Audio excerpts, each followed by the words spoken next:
Gulf രാഷ്ട്രങ്ങളെ സംരക്ഷിക്കാൻ എന്ന വ്യാജേന അവരെ ഇസ്രായേലിന്റെ ബലിമൃഗങ്ങളാക്കുകയാണ് അമേരിക്ക ചെയ്യുന്നത്. സ്വന്തം ആയുധ കച്ചവടത്തിനും സയനിസ്റ്റ് താൽപ്പര്യങ്ങൾക്കും വേണ്ടി പശ്ചിമേഷ്യയിൽ യുദ്ധം വിതയ്ക്കുന്ന വാഷിംഗ്ടണാണ് മേഖലയുടെ യഥാർത്ഥ ശത്രു. അമേരിക്കൻ അടിമത്തം വെടിഞ്ഞ് ഇറാൻ നീട്ടുന്ന സാഹോദര്യത്തിന്റെ കൈപിടിക്കുകയാണ് അറബ് ലോകത്തിന്റെ സുരക്ഷയ്ക്ക് ഏക പോംവഴിയെന്ന് അവർ തിരിച്ചറിയണം. സാമ്രാജ്യത്വത്തെ തിരിച്ചറിഞ്ഞ് ഒറ്റപ്പെടുത്തുകയാണ് വേണ്ടത്. നമുക്ക് വിഷയത്തിലേക്ക് വരാം. പശ്ചിമേഷ്യൻ രാഷ്ട്രീയത്തിൽ ഇറാൻ കൈക്കൊള്ളുന്ന പുതിയ നയതന്ത്ര നീക്കങ്ങൾക്ക് മേഖലയിലെ സമാധാന ശ്രമങ്ങൾക്ക് വലിയ പ്രതീക്ഷ തന്നെ നൽകുന്നുണ്ട്. അയൽ രാജ്യങ്ങളായിട്ടുള്ള ഗൾഫ് രാഷ്ട്രങ്ങളെ ഇനി ആക്രമിക്കില്ല എന്നും അവരോടുള്ള ഐക്യദാർഢ്യം തുടരുമെന്നുമുള്ള ഇറാന്റെ പ്രഖ്യാപനം വെറും ഒരു പ്രസ്താവന മാത്രമല്ല, മറിച്ച് സാമ്രാജ്യത്വ ശക്തികളുടെ വിഭജന രാഷ്ട്രീയത്തിനെതിരെയുള്ള ശക്തമായ താക്കീത് കൂടിയാണത്. ഇസ്രായേൽ ഇറാൻ സംഘർഷങ്ങളുടെ പശ്ചാത്തലത്തിൽ ഈ നിലപാടിന് വലിയ പ്രാധാന്യം തന്നെയുണ്ട്. കാലാകാലങ്ങളായി ഗൾഫ് മേഖലയിൽ ഭീതി വിതച്ച് ലാഭം കൊയ്യുന്നത് അമേരിക്കൻ അച്ചുതണ്ട് തന്നെയാണ്. സുരക്ഷാ വാഗ്ദാനം എന്ന പേരിൽ കോടിക്കണക്കിന് ഡോളറിന്റെ ആയുധങ്ങൾ അറബ് രാജ്യങ്ങൾക്ക് വിൽക്കുകയും ഇറാനെ ഒരു ഭീകര രൂപമായിട്ട് ചിത്രീകരിച്ച് ഈ രാജ്യങ്ങൾക്കിടയിൽ ഭിന്നത നിലനിർത്തുകയുമാണ് അമേരിക്ക വർഷങ്ങളായി ചെയ്തുകൊണ്ടിരിക്കുന്നത്. യഥാർത്ഥത്തിൽ ഗൾഫ് രാഷ്ട്രങ്ങളെ സംരക്ഷിക്കുകയല്ല, മറിച്ച് സ്വന്തം ഭൗമരാഷ്ട്രീയ താല്പര്യങ്ങൾക്ക് വേണ്ടി അവരെ ബലിയാടാക്കുകയാണ് അമേരിക്ക ചെയ്തുകൊണ്ടിരിക്കുന്നത്. ഇസ്രായേലിന്റെ അധിനിവേശ നയങ്ങൾക്ക് കൂട്ടുനിൽക്കുന്ന അമേരിക്ക മേഖലയിലെ മുസ്ലിം രാഷ്ട്രങ്ങൾക്കിടയിൽ ഒരു സുരക്ഷാ മതിൽ കെട്ടാനാണ് ശ്രമിച്ചത്. ഇസ്രായേലിന്റെ അധിനിവേശ നയങ്ങൾക്ക് കൂട്ടുനിൽക്കുന്ന അമേരിക്ക മേഖലയിലെ മുസ്ലിം രാഷ്ട്രങ്ങൾക്കിടയിൽ ഒരു സുരക്ഷാ മതിൽ കെട്ടാൻ തന്നെയാണ് ശ്രമിച്ചുകൊണ്ടിരിക്കുന്നത്. അതിന് അവർക്കൊരു ശത്രുവിന് വേണം. ആ ശത്രുവിന്റെ പേര് ഇറാൻ എന്നും. ഈ യുദ്ധത്തിന്റെ കാര്യങ്ങൾ സംസാരിക്കുമ്പോൾ തന്നെ മറ്റൊരു പ്രധാനപ്പെട്ട കാര്യം കൂടി പറയാനുണ്ട്. ഇത്തരം വാർത്തകൾ പറയുന്ന സമയത്ത് ഇതൊന്നും ഞങ്ങളെ ബാധിക്കില്ലല്ലോ, നിങ്ങൾ ഇന്ത്യയുടെ കാര്യം നോക്കിയാൽ പോരെ എന്ന് പല ആളുകളും പറയാറുണ്ട്.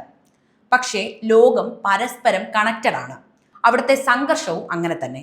അതായത് മിഡിൽ ഈസ്റ്റിലെ സംഘർഷം നമ്മുടെ എണ്ണവില കൂട്ടിക്കഴിഞ്ഞു. നമ്മുടെ മാർക്കറ്റ് പല സമയത്തും കയറുകയും ഇറങ്ങുകയും ചെയ്യുന്നു. പക്ഷേ ഇന്ത്യൻ രൂപയുടെ വാല്യൂ നോക്കുകയാണെങ്കിൽ ഇടിയുന്നുണ്ട്.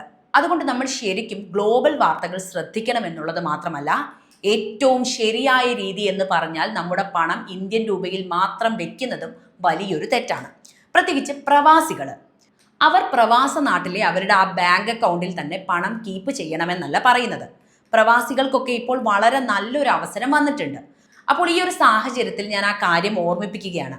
പ്രവാസികളുടെ പണം ഡോളറിൽ ഇൻവെസ്റ്റ് ചെയ്ത് ഡോളറിൽ തന്നെ റിട്ടേൺ എടുക്കാൻ സാധിക്കും. എത്ര എമൗണ്ട് ഇൻവെസ്റ്റ് ചെയ്താലും ലാഭത്തിന് യാതൊരുവിധ ടാക്സും കൊടുക്കേണ്ടതില്ല. പിന്നെ മാസം നിക്ഷേപിക്കുന്ന പണത്തിന്റെ 120 ഇരട്ടി ലൈഫ് ഇൻഷുറൻസ് പ്രൊട്ടക്ഷനും ഉണ്ടാകും. ഇത് ഏതെങ്കിലും ഒരു കമ്പനി ഒന്നുമല്ല ഒരുക്കുന്നത്. ഇന്ത്യയിൽ തന്നെ HDFC ലൈഫിന്റെ global multi cap strategy fund എന്ന NFO ആണ് ഇപ്പോൾ ലോഞ്ച് ചെയ്തിട്ടുള്ളത്. ഈ വരുന്ന മാർച്ച് 16 NFOയുടെ ലാസ്റ്റ് ഡേറ്റ്. ഇതേക്കുറിച്ച് കൂടുതൽ അറിയാനും മലയാളത്തിൽ സംശയങ്ങൾ ചോദിച്ച് മനസ്സിലാക്കാനുമുള്ള ലിങ്ക് ഈ വീഡിയോയുടെ ഡിസ്ക്രിപ്ഷനിലും അതുപോലെ കമന്റ് ബോക്സിലും കൊടുക്കുന്നുണ്ട്. ഇവിടെ NAV $10. നമ്മൾ ഇൻവെസ്റ്റ് ചെയ്യുന്ന പണം 25% ലാർജ് ക്യാപ്പ് കമ്പനികളിൽ നിക്ഷേപിക്കും, 25% ആകട്ടെ മിഡ് ക്യാപ് കമ്പനികളിൽ നിക്ഷേപിക്കും, 25% സ്മോൾ ക്യാപ് കമ്പനികളിലും നിക്ഷേപിക്കും. ബാക്കി വരുന്ന 25% ആ സമയത്ത് ഏത് മാർക്കറ്റ് ക്യാപ്പാണ് ഏറ്റവും നല്ല രീതിയിൽ മുന്നോട്ട് പോയിക്കൊണ്ടിരിക്കുന്നത് അതിലേക്ക് നിക്ഷേപിക്കുകയും ചെയ്യും. മാർക്കറ്റ് നല്ല രീതിയിൽ വളരുന്ന സമയത്ത് നിങ്ങളുടെ പണം വളർത്താൻ മിഡ് ക്യാപ്പ്, സ്മോൾ ക്യാപ്പ് കമ്പനികളിലേക്ക് കൂടുതലായി നിക്ഷേപം പോകുകയും ചെയ്യും. പക്ഷേ മാർക്കറ്റ് ഇടിയുമ്പോൾ നിങ്ങളുടെ പണം സംരക്ഷിക്കാൻ കൂടുതൽ സുരക്ഷിതമായിട്ടുള്ള ലാർജ് ക്യാപ് കമ്പനികളിലേക്ക് നിക്ഷേപം നടത്തും. ഇവിടെ ഒരുമിച്ച് നമുക്ക് ക്യാപിറ്റൽ ഡൈവേഴ്സിഫിക്കേഷനും ടാക്സും ഒന്നും കൊടുക്കേണ്ടാത്തത് കൊണ്ട് തന്നെ ടാക്സ് ഡൈവേഴ്സിഫിക്കേഷനും ഒരുമിച്ച് നടക്കും. ഡോളറിൽ ഇൻവെസ്റ്റ് ചെയ്ത് ഡോളറിൽ ലാഭം കൊയ്യുന്നത് കൊണ്ട് തന്നെ രൂപയുടെ മൂല്യം ഇടിഞ്ഞാലും പേടിയേ വേണ്ട. മാർച്ച് 16 വരെയാണ് അവസരമുള്ളത്. ഇനി 5 ദിവസം കൂടിയേ നമ്മുടെ മുന്നിലുള്ളൂ. താല്പര്യമുള്ളവർക്ക് ഈ വീഡിയോയുടെ ഡിസ്ക്രിപ്ഷനിലും അതുപോലെ കമന്റിലും കൊടുത്ത ലിങ്കിൽ പോയിട്ട് കാര്യങ്ങൾ വായിച്ച് മനസ്സിലാക്കി ഇൻവെസ്റ്റ് ചെയ്യാവുന്നതാണ്. അല്ലെങ്കിൽ സ്ക്രീനിൽ കാണുന്ന ഈ QR കോഡ് സ്കാൻ ചെയ്യുകയും ചെയ്യാം. തിരികെ വരികയാണെങ്കിൽ ഇറാനെതിരെ ഇസ്രായേൽ നടത്തുന്ന പ്രകോപനങ്ങൾക്ക് പരോക്ഷ പിന്തുണ നൽകുന്നതിലൂടെ പശ്ചിമേഷ്യയെ ഒരു വൻ യുദ്ധത്തിലേക്ക് തള്ളിവിടാനാണ് പാശ്ചാത്യ ശക്തികൾ ശ്രമിക്കുന്നത്. ഈ ഘട്ടത്തിലാണ് ഇറാന്റെ വിവേകപൂർണമായ ഇടപെടൽ ശ്രദ്ധേയമാകുന്നത്. അയൽപ്പക്ക ബന്ധം ദൃഢമാക്കുന്നതിലൂടെ പുറത്തു നിന്നുള്ള ശക്തികളുടെ ഇടപെടൽ ഒഴിവാക്കാമെന്ന് ഇറാൻ തെളിയിച്ചിട്ടുണ്ട്. ഇറാൻ മുന്നോട്ട് വെക്കുന്ന സമാധാന സന്ദേശം ഗൾഫ് രാജ്യങ്ങൾ ഉൾക്കൊള്ളുകയാണ് എങ്കിൽ അത് അമേരിക്കൻ ആധിപത്യത്തിന് ഏൽക്കുന്ന വലിയ പ്രഹരമായിരിക്കുമെന്ന കാര്യത്തിലും സംശയമില്ല. മേഖലയിലെ യഥാർത്ഥ ശത്രു ആരാണെന്ന് തിരിച്ചറിയേണ്ട സമയം അതിക്രമിച്ചിരിക്കുകയാണ്. സ്വന്തം മണ്ണിലെ വിഭവങ്ങൾ കൊള്ളയടിക്കാനും ആയുധ വിപണി സജീവമാക്കാനും ശ്രമിക്കുന്നവർക്ക് മുന്നിൽ ഗൾഫ് രാഷ്ട്രങ്ങൾ ഇറാന്റെ സൗഹൃദ ഹസ്തം സ്വീകരിക്കുന്നത് പശ്ചിമേഷ്യയുടെ സുസ്ഥിരമായ ഭാവിക്ക് അത്യന്താപേക്ഷിതവുമാണ്. വിദേശ സൈനിക സാന്നിധ്യമില്ലാത്ത പരസ്പര വിശ്വാസത്തിൽ അധിഷ്ഠിതമായ ഒരു ഇസ്ലാമിക കൂട്ടായ്മയാണ് ഇന്നത്തെ ആവശ്യം. എന്തായാലും ഇറാൻ സ്വീകരിച്ച ഈ നിലപാട് വളരെ പ്രസക്തമാണ് എന്നാണ് എനിക്ക് പറയാനുള്ളത്. അമേരിക്കൻ സാമ്രാജ്യത്വത്തിനും ഇസ്രായേലിന്റെ അധിനിവേശ നയങ്ങൾക്കും പശ്ചിമേഷ്യയിൽ അന്ത്യം കുറിക്കാൻ ഇറാൻ കൈക്കൊള്ളുന്ന പുതിയ നയതന്ത്ര നീക്കങ്ങൾ വലിയൊരു വിപ്ലവത്തിന് തുടക്കം കുറിക്കുന്നുണ്ട്. ഗൾഫ് അയൽ രാജ്യങ്ങളുമായിട്ടുള്ള ഐക്യദാർഢ്യം പ്രഖ്യാപിച്ചുകൊണ്ട് ഇറാൻ മുന്നോട്ട് വെക്കുന്ന സമാധാന സന്ദേശം മേഖലയിലെ വിഭജന രാഷ്ട്രീയത്തെ തകർക്കാൻ കെൽപ്പുള്ളത് തന്നെയാണ്. സയനിസ്റ്റ് ശക്തികളെയും അവരുടെ പാവകളായിട്ട് മാറിയ പാശ്ചാത്യ ശക്തികളെയും ഒരേപോലെ ഒറ്റപ്പെടുത്താൻ ഇറാൻ നടത്തുന്ന ഈ നീക്കം പശ്ചിമേഷ്യയുടെ രാഷ്ട്രീയ ഭൂപടത്തെ തന്നെ മാറ്റിമറയ്ക്കാൻ പോകുന്നതാണ് എന്നാണ് വിലയിരുത്തലുകൾ. കാലങ്ങളായി അറബ് ലോകത്തെയും ഇറാനെയും തമ്മിലടിപ്പിച്ച് ലാഭം കൊയ്യുന്ന തന്ത്രമാണ് അമേരിക്ക പയറ്റുന്നത്. ഇറാൻ ഭീതി എന്ന വ്യാജ നിർമ്മിതിയിലൂടെ കോടിക്കണക്കിന് ഡോളറിന്റെ ആയുധങ്ങൾ വിറ്റഴിക്കാനും മേഖലയിലെ എണ്ണ സമ്പത്ത് കണ്ണുവെക്കാനുമാണ് വാഷിംഗ്ടൺ ശ്രമിച്ചിട്ടുള്ളത്. എന്നാൽ ഇസ്രായേൽ ഫലസ്തീനിൽ നടത്തുന്ന ക്രൂരതകൾക്ക് നേരെ കണ്ണടയ്ക്കുകയും ഇറാന്റെ പ്രതിരോധങ്ങളെ ഭീകരതയായി ചിത്രീകരിക്കുകയും ചെയ്യുന്ന അമേരിക്കയുടെ ഇരട്ടത്താപ്പ് ഇപ്പോൾ അറബ് ജനത തിരിച്ചറിഞ്ഞു തുടങ്ങിയിരിക്കുന്നു. ഇറാൻ ഭരണകൂടം ഗൾഫ് രാഷ്ട്രങ്ങളുമായി ചേർന്ന് പ്രവർത്തിക്കാൻ തീരുമാനിച്ചാൽ പശ്ചിമേഷ്യയിൽ അമേരിക്കയുടെ പ്രസക്തി പൂർണ്ണമായും നഷ്ടമാകും. അറബ് രാജ്യങ്ങൾക്ക് സുരക്ഷ നൽകാനെന്ന പേരിൽ സ്ഥാപിച്ചിട്ടുള്ള അമേരിക്കൻ സൈനിക താവളങ്ങൾ അപ്രസക്തമാവുകയും മേഖലയിലെ സമാധാന പ്രാദേശികമായ ചർച്ചകളിലൂടെ സാധ്യമാവുകയും ചെയ്യും.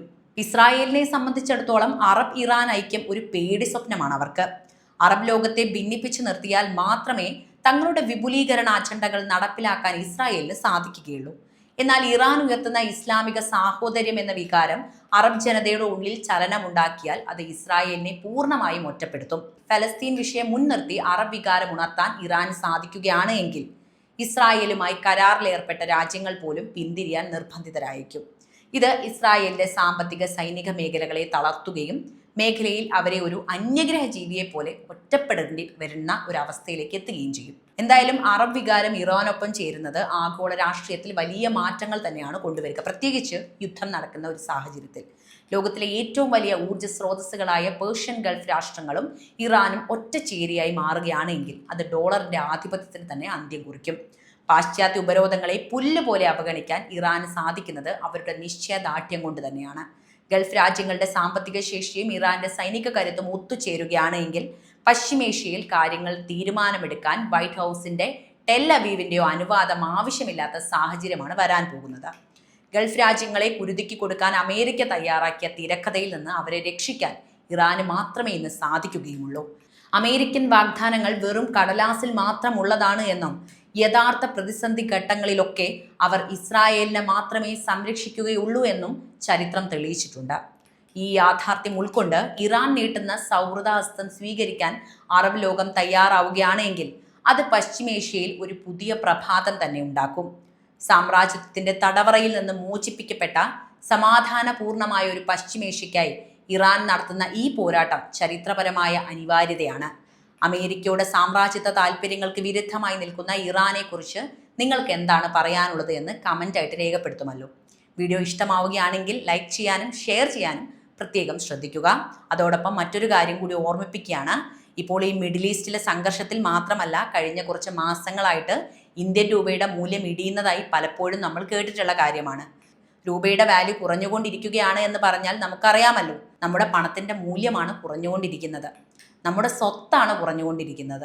അപ്പോൾ അത് പ്രിസർവ് ചെയ്യണമെങ്കിൽ കുറച്ച് ഭാഗം ഗ്ലോബൽ മാർക്കറ്റിലേക്ക് കൂടി മാറ്റി വെക്കുന്നത് വളരെ നല്ലതാണ്. അങ്ങനെ ചിന്തിക്കുന്ന പ്രവാസികൾക്ക് ഞാൻ നേരത്തെ പറഞ്ഞ അവസരം പരിഗണിക്കാവുന്നതാണ്. മാർച്ച് 16 NFOയുടെ ലാസ്റ്റ് ഡേറ്റ് വരുന്നത്. ഇനി 5 ദിവസം കൂടിയേ നമ്മുടെ മുന്നിലുള്ളൂ. താല്പര്യമുള്ളവർക്ക് ഈ വീഡിയോയുടെ ഡിസ്ക്രിപ്ഷനിലും അതുപോലെ കമൻറ്റിലും കൊടുത്ത ലിങ്കിൽ പോയി കാര്യങ്ങൾ വായിച്ച് മനസ്സിലാക്കി ഇൻവെസ്റ്റ് ചെയ്യാവുന്നതാണ്. അല്ലെങ്കിൽ സ്ക്രീനിൽ കാണുന്ന ഈ QR കോഡ് സ്കാൻ ചെയ്താലും മതി.